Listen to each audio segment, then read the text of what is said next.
In this video, we are going to show you how to block adult content using Cloudflare for families. Now, if you want to block dangerous or adult content for your kids, it's quite simple. All we need to do is click on your Windows here on the bottom left and then type in network settings, right? View network settings if you're using Windows 11, and then this will appear. Just right click on your network that you're using, click on properties, click yes.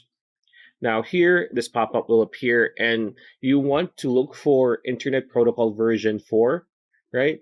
Just double click that and this new pop-up will appear. Now, once you are here, you want to click on use the following DNS server addresses and just add the preferred DNS server that you are blocking. Most of the time, it's just the 1111, right? Like 1111, and then click OK. After that, you will be able to block whatever it is, but there might be some DNS addresses for specific, like I guess naughty or adult content that you don't want your kids to see. Just go search for that and just add it here and click OK and you'll be good to go. So pretty much it. That's a video. Hope you liked it. Like, comment, share, subscribe, ring that bell icon. We'll see you on the next video.